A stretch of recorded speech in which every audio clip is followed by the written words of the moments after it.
And Mao was furious. He didn't want to be ambushed. He hated being outsmarted. And he vowed for revenge.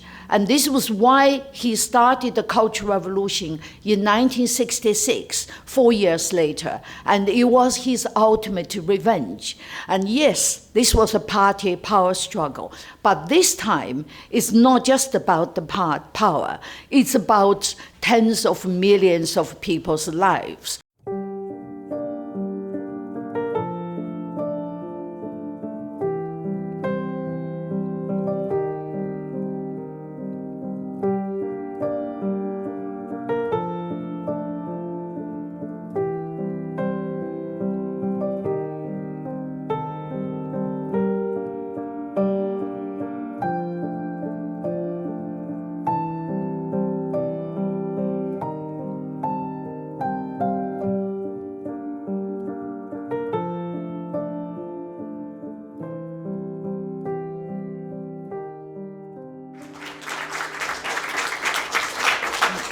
Thank you very much. Thank you very much. I'm very pleased to be here. And I'm very grateful that you have come and you're interested in the Cultural Revolution, this incredibly important event in the 20th century, and yet it's still very little understood in the West.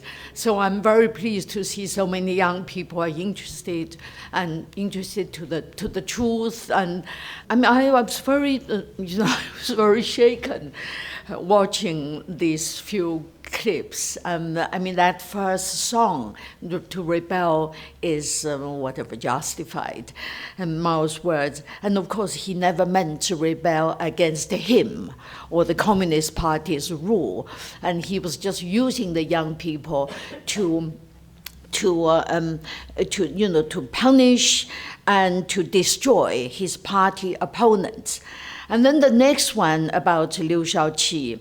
I mean, Liu Shaoqi was Mao's number 2. He was picked by Mao, and he was a hard man. But at one point in his life, he decided he had his bottom line.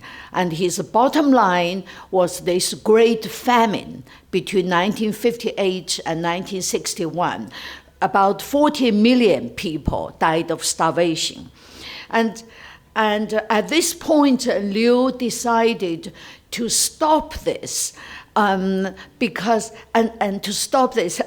he knew the famine was man-made and the responsibility was the party and was Mao. What Mao did was to export food. The food he knew his people were dependent on for survival, to Russia and the Eastern Bloc, to buy military technologies and equipment to build China into a superpower so he could conquer the world. And because China was poor at the time, and what would he use to buy these military tech industries that would make him a superpower? And he wanted to become a superpower so he could dominate the world, to have the world listen to me, as he said. And at that time, China was poor, and what he had was food. Food he knew the Eastern Bloc also wanted and needed. He knew his people would die of starvation before he exported the food, but he didn't care.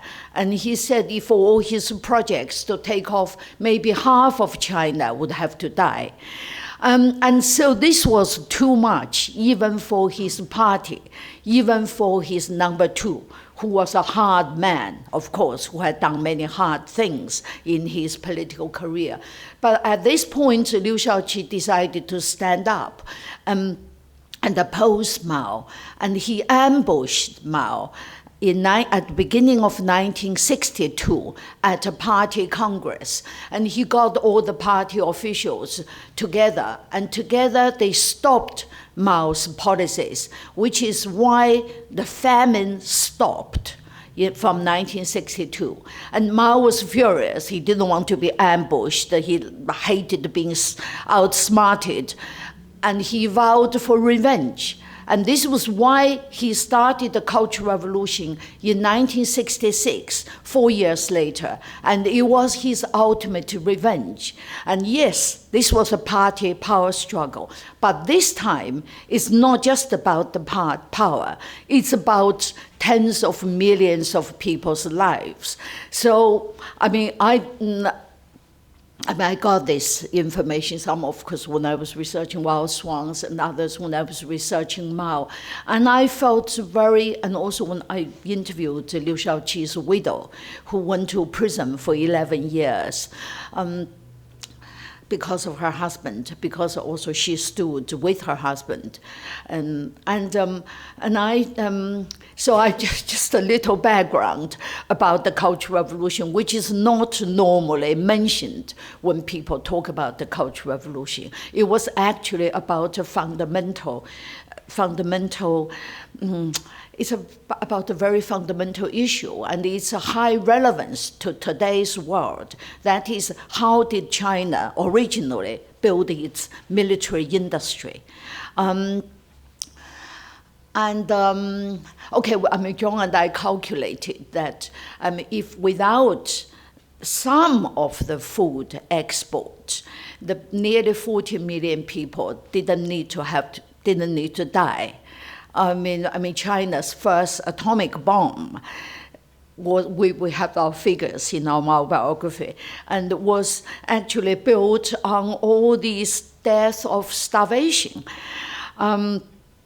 Meanwhile, Eastern Germany lifted its food rations on Chinese export, and people in Albania never knew what ration was when the Chinese were dying in their tens of millions. And so that was that.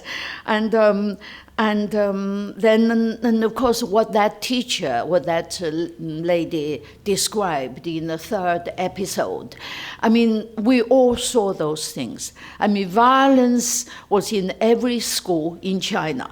In my school, I saw my teachers being stood on the stage, very much like that film. I think it's called the film.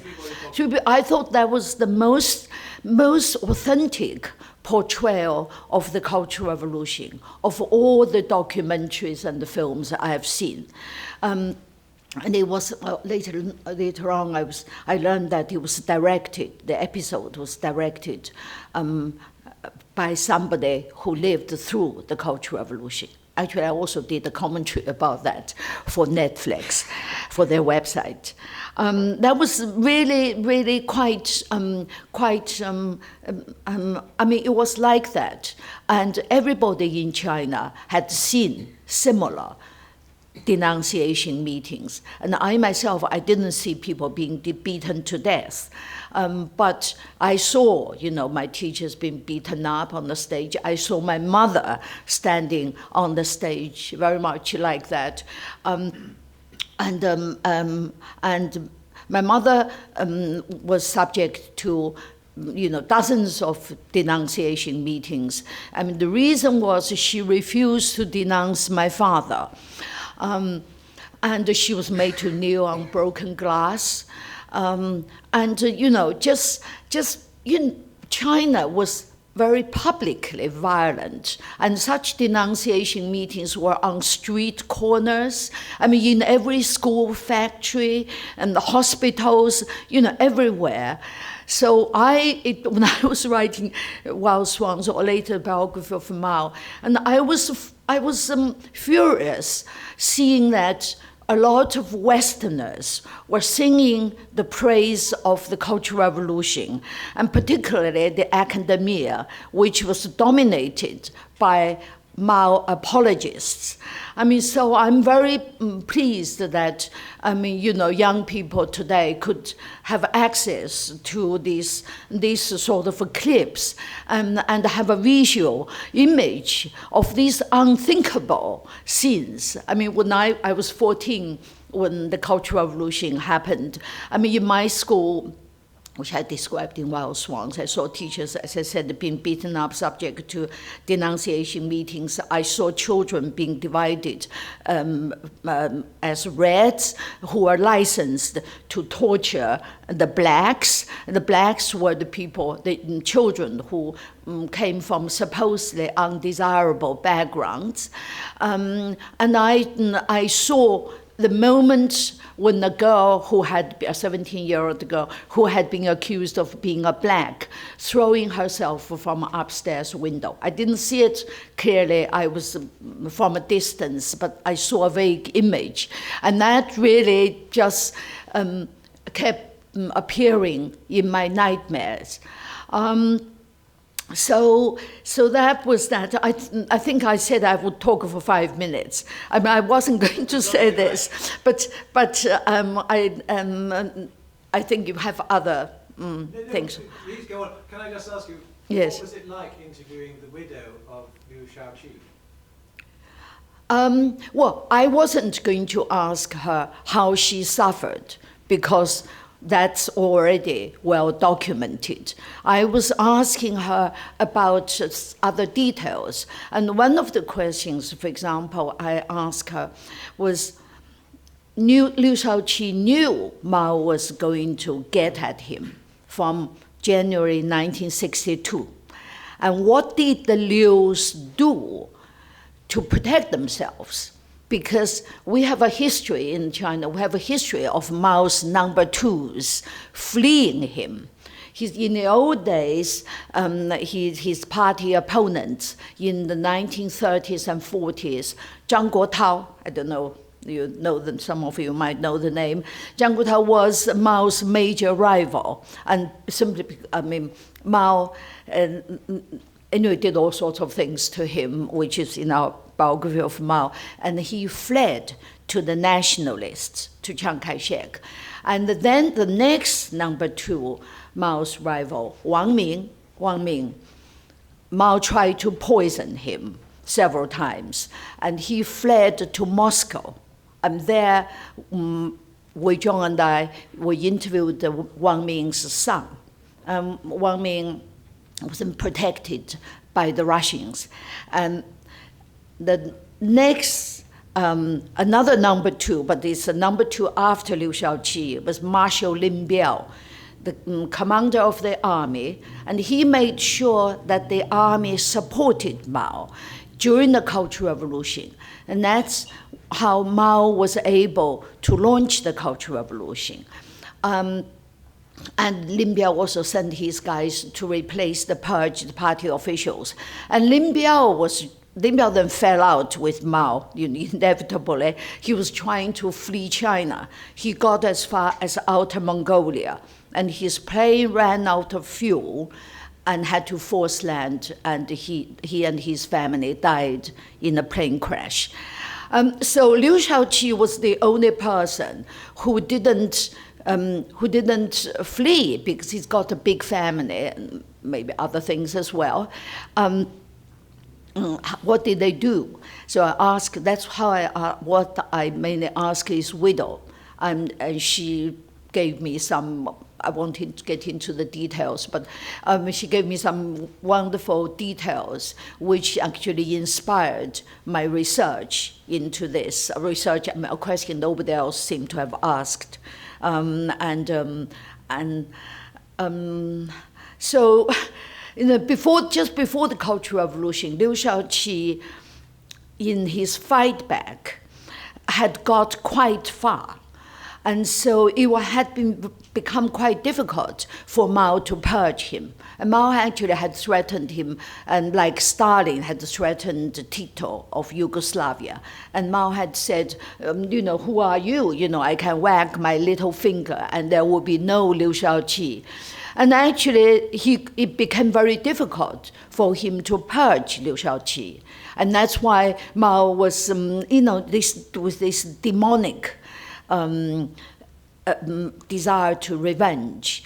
He did a Cultural Revolution, which was not a normal purge would have taken place. And and that's why, because it was quite difficult for him to purge Liu Shaoqi and all these party officials.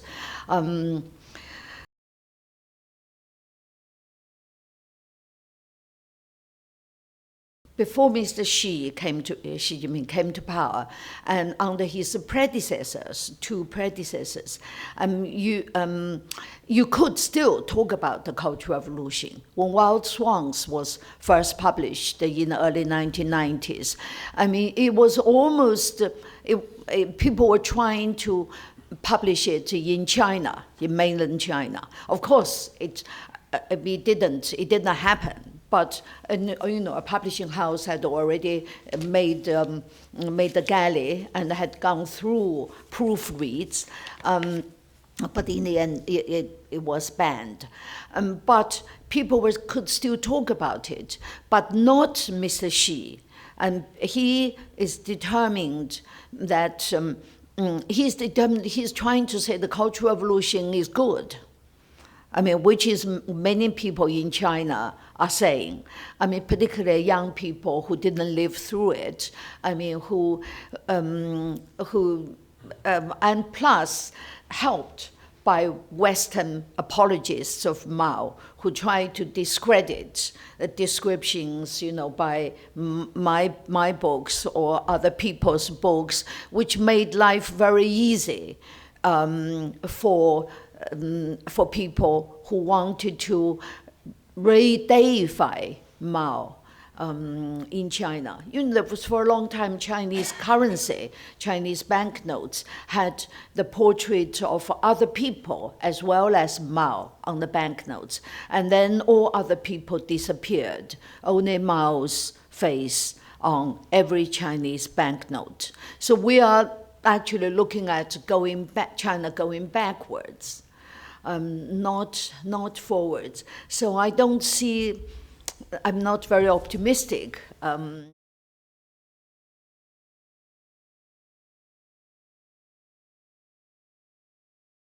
My school was founded in 141 BC. So it's the oldest public school in China.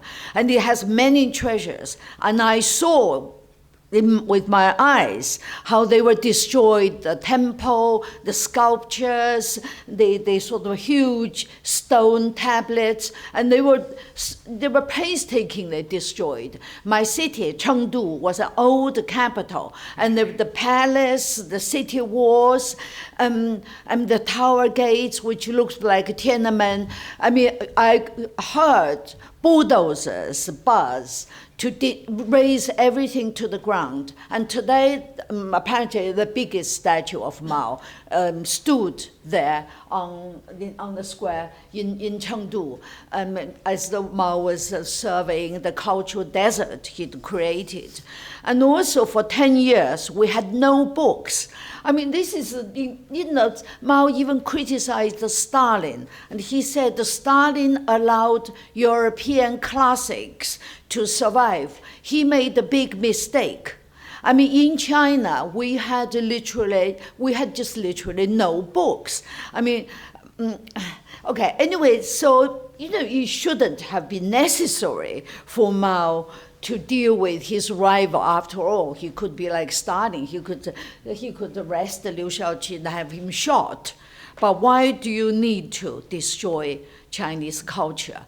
I think this was deep inside him. He wanted to reduce us to like draft animals with no thoughts, which just do what he told us to do. As he said, our minds, human minds, is like a blank sheet.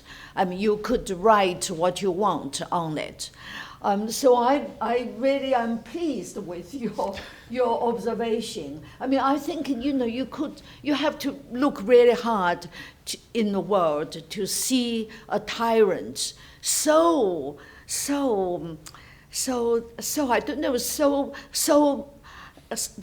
did so much to destroy his own culture. Thank you.